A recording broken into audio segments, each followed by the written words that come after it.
Hey everyone. So in the interest of keeping my videos as short as possible, especially in regards to covering topics that are extensive as populism, that's an area, that's a topic, that's a subject that you're hearing from a lot of people in both the established media and in the alternative media. And it's something that, like I say, has a profound effect on every one of us. Because people are out there, they're wondering, what are we supposed to do? Because they're getting this constant political propaganda and divisive narratives from the establishment political parties and those who represent the established media. And people are just wondering which way to turn, which way to pivot. And I understand that. That's why I'm out here doing what I do, try to help guide people on the proper path. But like I say, rather than me sit here and give you a whole big build-up and a lead-up to this article, I'm just going to dive right into it, start reading the article, and deal with what's contained within it on a point-by-point basis. And this article is out of Maclean's. Headline, Canada is a tinderbox for populism. The 2019 election could spark it. Opinion, this country isn't immune to the economic and demographic forces currently dividing the United States. By Frank Graves and Michael Valpy, December 3rd, 2018. Absolutely. Yeah, country. Canada as a country, the people who comprise the country of Canada, yeah, of course we're not immune from human realities. Sorry, there's nothing exceptional about Canadians. I wish, I wish we were some outlier, that we just weren't human like the rest of them, but no, we are. That's just the reality, folks. And yeah, populism definitely is already getting a foothold in this country, and it could definitely grow a lot more and become much more entrenched going forward. And it's going to be as a direct result of government intervention and overreach into both our social and economic lives. Frank Graves is president of Ottawa-based Ecos Research Associates and a fellow of University of Calgary School of Public Policy. Michael Valpy is a senior fellow at Massey College and a senior fellow in public policy at University of Toronto's Monk School of Global Affairs and Public Policy. As Canadians, we sit atop the continent, watching as our neighbors slide into cultural civil war. It has become easy to just be appalled as America becomes riven with social media and antagonistic rhetoric on both sides of the political spectrum, erasing the middle ground. There are two Americas, incommensurably separated on the fundamental issues of the day: climate change, the economy, social issues like health and education, employment, the media, immigration in particular, and globalization and free trade. I'll just say, first and foremost, what's causing a lot of angst, a lot of anger, as well as resentment from a lot of people is the fact that central planners, those who want to completely micromanage our social and economic lives, they're constantly trying to pick winners or losers. And the minute some central planner gets to pick a winner that's based on arbitrary edicts, right? Not anything built on meritocracy, merit, or competence, then yeah, people are going to be outraged. Shocking revelations, folks. Nobody likes to be screwed over, and nobody wants to play in any kind of game when they know that the rules are rigged against them. Simple as that. Like this, these are something like, we're going to read a lot of stuff in there, but basically what it's all going to come down to is, yeah, people don't like to play in a rigged game where they know they're always going to lose and they have no chance to win, right? Or someone else gets to pick who the winners are, right? No. People have become accustomed to, well, the human experience is, people have become accustomed to the fact that we want the most competent people as leaders in industries. And of course, we got to, in combination, in conjunction with the competence, we also want to hold them to a high moral or ethical standard. So competence and morality, they go hand in hand, which is why Christianity and capitalism work almost seamlessly, right? But once again, if you leave your hands off, well, those two things can come together and work beautifully to create a lot of prosperity, both socially and economically, for the largest percentage or the largest amount of people in any particular country or in the entire world, for that matter. But people, like I say, they realize the game is rigged. All their hard work, all their effort, now it doesn't mean anything anymore. That's what incentives have been completely destroyed. That's basically what this entire article is going to be referencing. Back to the article. We've learned more and more about the populism that has fueled this complicated moment as the fracture in America Race is like wildfire throughout Western democracies. It is the biggest force reshaping democracy, our economies and public institutions. It is the product of economic despair, inequality, and yes, racism and xenophobia. Huh? I don't believe that for a minute. But once again, these are people that are putting forth their own narrative, so their own biases are going to be put on public display here. So let's continue on. It is an institutional blind spot, largely denied or ridiculed by the media and by the more comfortable and educated portions of society. Yeah, those who live in gated communities, like I say, those people who they want to bring, this mass influx of immigration and all these illegal, let that happen, and all these economic decisions and causing hardships for people by imposing a carbon tax. Like I say, these people that live these entitled lifestyles in their little gated communities, for them, everything is working out fine and they're exuberant, right? But this also shows what they're suggesting here, literally how out of touch these people are with the average person in their domestic population. So in Canada, the Canadian people, they're like, oh, these elitists love central planning and picking winners or losers because, well, chances are it'll be their kind, right? That'll be the winners ultimately.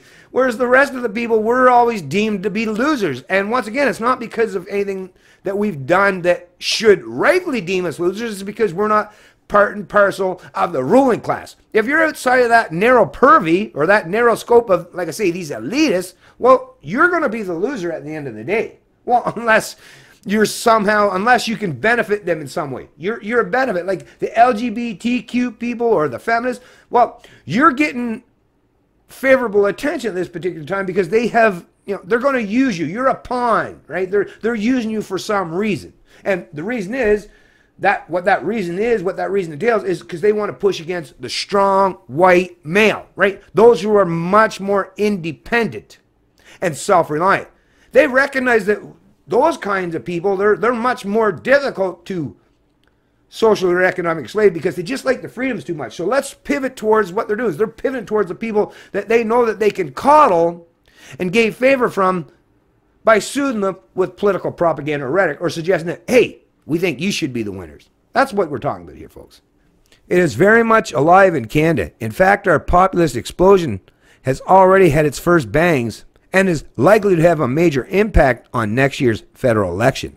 The shifts in the democratic world order over the last decade have increasingly prompted social scientists to discard the left-right political spectrum in favor of an open, ordered axis, or what the economist calls drawbridge-down versus drawbridge-up thinking. The former are cosmopolitan-minded people in favor of diversity, immigration, trade, and globalization, and who are optimistic about the future. They're guided by reason and evidence-based policy and believe that climate change is a dominant priority. Drawbridge-up people with an ordered worldview are largely parochial, and they have reservations about diversity, are deeply pessimistic about the economic future, believe more in moral certainty than reason and evidence, are disdainful of media, government, and of scientific expertise, and are convinced that climate change is trumped by the economy and their own survival. It's ordered thinking that is metastasizing in Western societies, including Canada's, especially among the political right. EGO's research from 2017 suggests about 30 to 40% of adult Canadians are drawn to it. First of all, once again, this is just political rhetoric. They're basically saying, and they know what they're doing. These people that are writing this article, they know exactly what they're doing. They're saying, the globalists, right? The special interest groups, the elitists, right?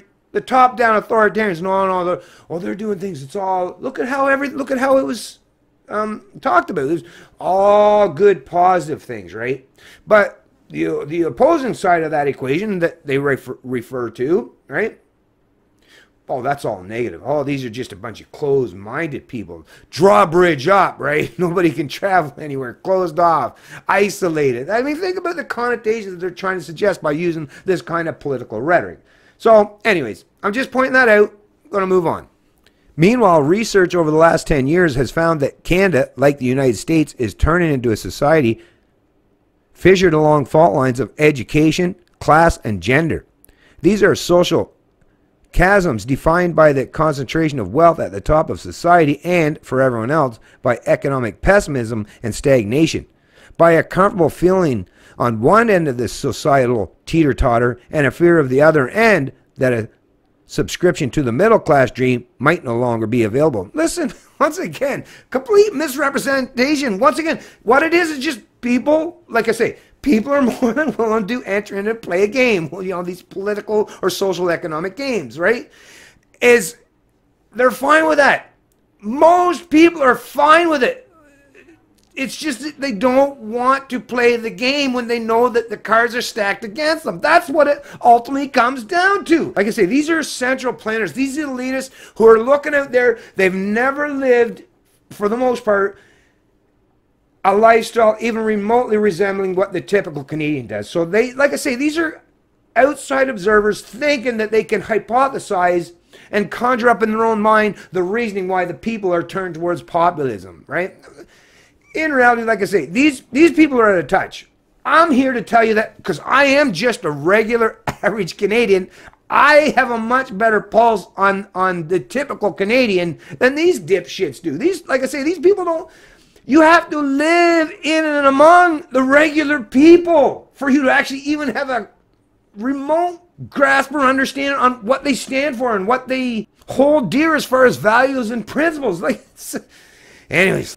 Although there has been a recent uptick for the first time in 15 years, the portion of Canadians who self-identify as middle class since the turn of the century has declined from 70% to 45%, a stark number that mirrors America's, signaling that Canadians have a deeply pessimistic view of their personal economic outlook. Only 1 in 8 Canadians think they're better off than a year ago.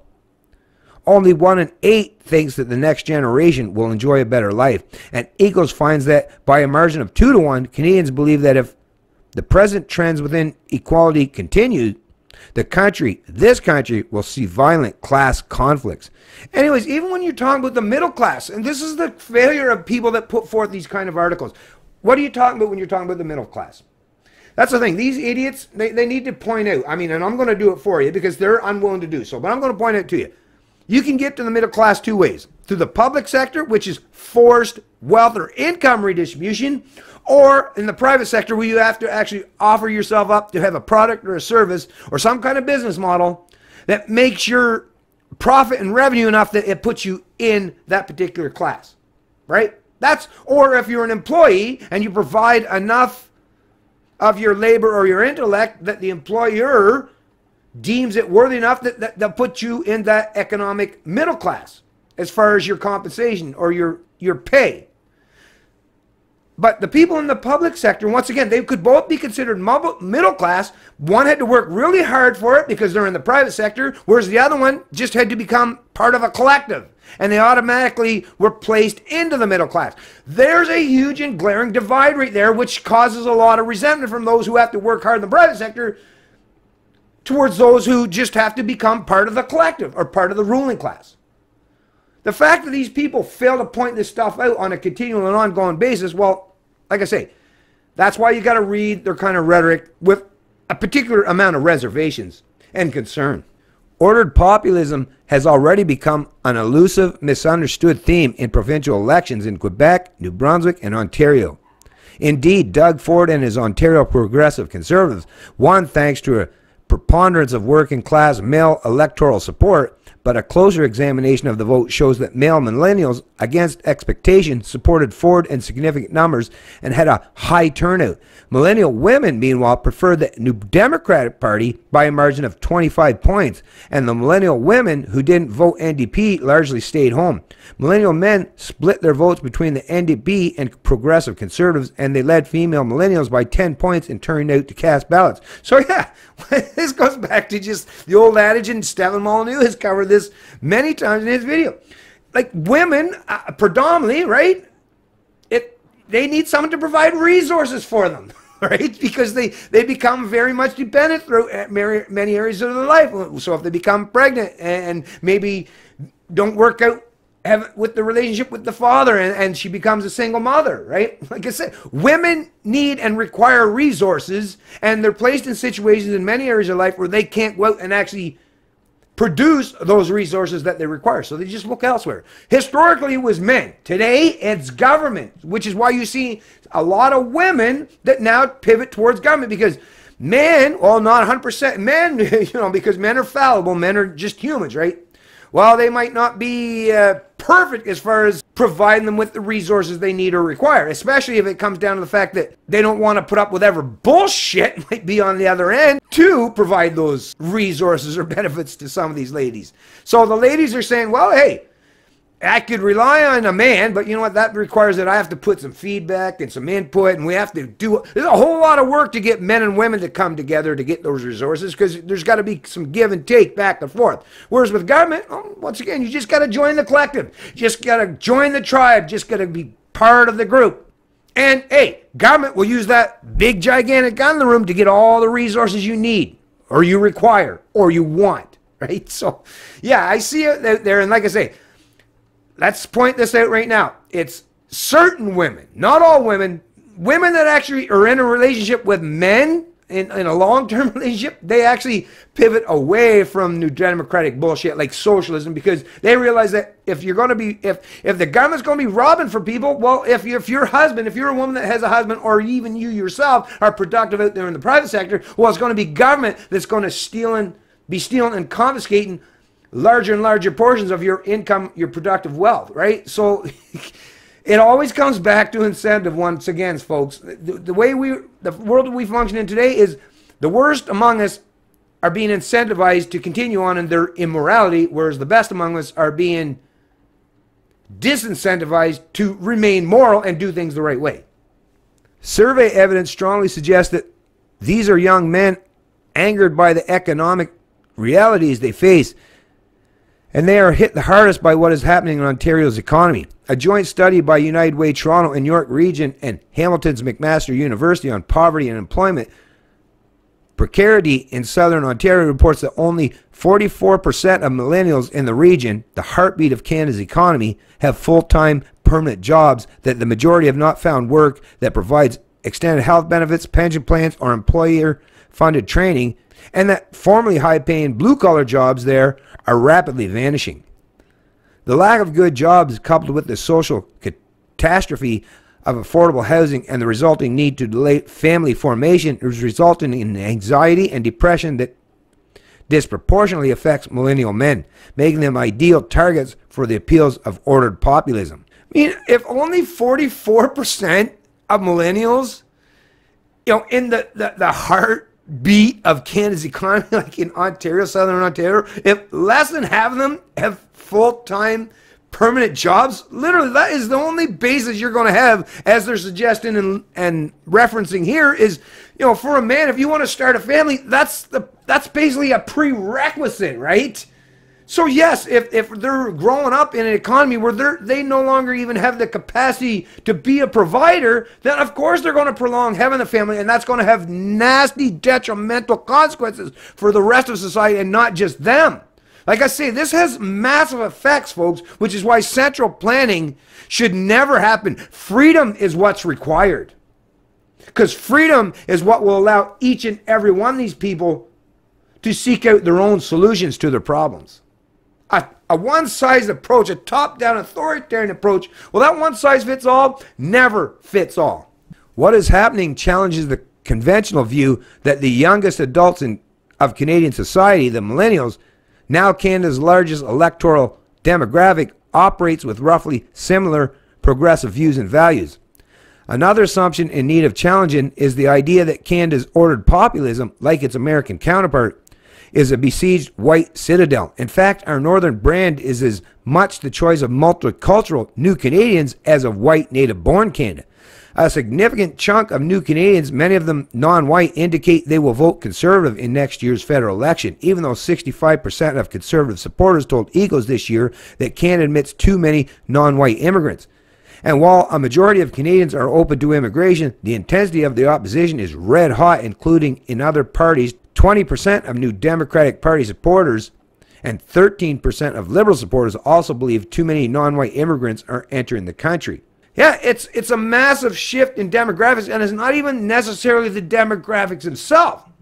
or the voting habits or behaviors. It's the fact that Canadians recognize that the central planners are trying to socially reconstruct what it is to be a Canadian in this country. That's what people are all about and why they're up in arms. It's not that Canadians are inherently racist or bigoted or anything like that. No. Canadians or Islamophobic. No. Canadians recognize that central planners are trying to manipulate our social economic lives to the point where, yeah, they're going to be a detriment, not just to the old stock Canadians, but even to some of these newcomers or people who have just been here for maybe 1 or 2 generations. These people obviously come to the country of Canada because they understood that Canada was at least somewhat of a liberal democracy, one representative of the rights and values and freedoms entailed and enshrined in our culture post-Enlightenment era. You know, like I say, that combination of Christian and capitalist values, it was that beautiful amalgamation. It was that combination of the two that created some of the most prosperous social and economic societies in the entire world. And no one has even come close to challenges as of yet. Even though we now, like I see, we've seen decades of this where we're turning and pivoting away from those social economic structures that have created so much prosperity in both our social and economic lives. Even with us turning today, not me, but some Canadians pivoting away from that more towards collectivism or top-down authoritarianism, there's still enough residue of that Judeo-Christian or that capitalist mentality that it still is propping up our social and economic lives and keeping us rather prosperous. How long that could be maintained, I don't know. That's open to interpretation and up in the air at this point in time. There are 2 possible explanations for this. First, new Canadians may bring with them into the country strains of social conservatism that makes them hostile to issues like same-sex marriage and what they see as immoral, too liberal sex education, an inflammatory issue in Ontario over the past couple of years. Thus, what they see as an assault on their values may be more important than a party trying to appeal to voters who want fewer of them in the country. Second, where neighborhoods are ethically homogenous, as many are around the core of Canadian cities, white, brown, or otherwise, populism holds appeal. Where there's more diversity, it doesn't. As social scientists have discovered, communities which have the least contact with minority groups are the most hostile to them. I've even recognized that in my life too. Like I say, it's actually the people, it's always those blue collar people that usually have to function in the inner cities or places or just in the very periphery of the suburbs that still have to deal with a lot of different demographics and people from different backgrounds and cultures. Those are the people that actually, you know that damn well in your own life. Those people get along fine. White, brown, black, they all get along fine, right? It's like I say, it's these elitists in their gated communities. Or these people that live in like some really, really, really conservative ridings in rural areas where they've never seen anyone outside of what reflects their mirror image. These are the most racist people among us. Like I say, so they're ignorant. They have no personal anecdotal experience to draw from. They just, like I say, they fear what they don't know. The looming federal election could be a spark for all the populist tinder largely being ignored in Canada. In the 2015 federal election, voting differences by gender for all groups were flat. Now the federal Conservatives hold a 17-point advantage among men from all age groups other than seniors, a huge change in 3 years. Federal Conservatives also hold an advantage over Liberals and New Democrats with voters who self-identify as working class, and the party has overwhelming support from non-university educated Canadians, the group most likely to feel left behind by the disappearance of blue-collar industry. Former Conservative Prime Minister Stephen Harper led a party supported by the economically comfortable. His successor, Andrew Scheer, leads a party of the economically unhappy, of the new economy's losers, a base increasingly comfortable with raising the drawbridge as the Liberal government announces Canada will admit an additional 40,000 immigrants by 2021, bringing the annual number of new, mostly non-white arrivals to 350,000. Any campaign rhetoric that confuses this new support with its old party will only exacerbate the anger, and for the anger to find comfort in populism temptations. What we do know is that Ontario's progressive conservative government, with its populist strains and its vague campaign promises, is what many angry young men voted for. Maybe they didn't vote for its policies. Maybe in their anger, they just voted to burn the house down. Even if the history of populist movements show they've rarely worked out. We can try to understand why it's happening. We can insist that governments tackle inequality and affordable housing. We can build a future that preserves progress for all of us, but addresses the real injuries of those who have embraced populism, while also refusing to bend to their fear, anger, and ignorance.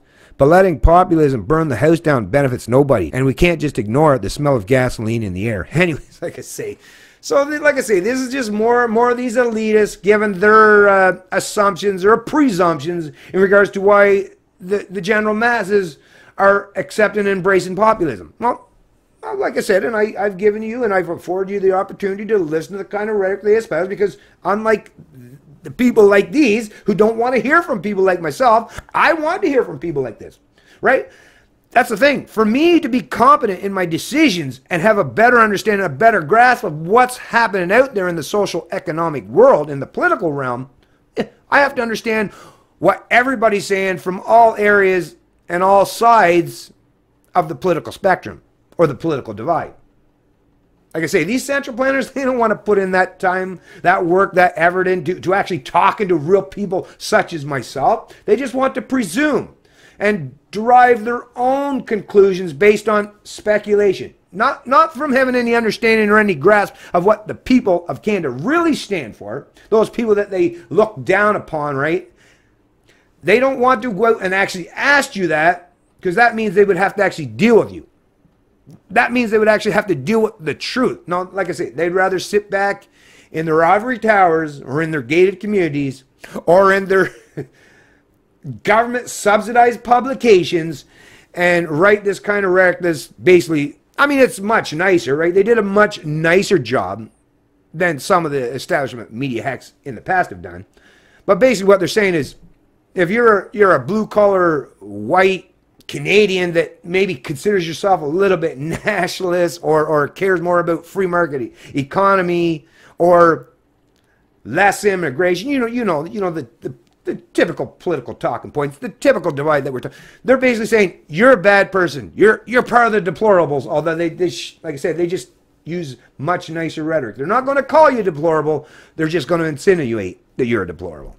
I say, reject all this nonsense. And hey, how about just showing these dipshits, these elitists, not only that they're out of touch with reality, but that you're going to be the one that's going to have the true effect in changing the path and the course that Canada's on in going forward.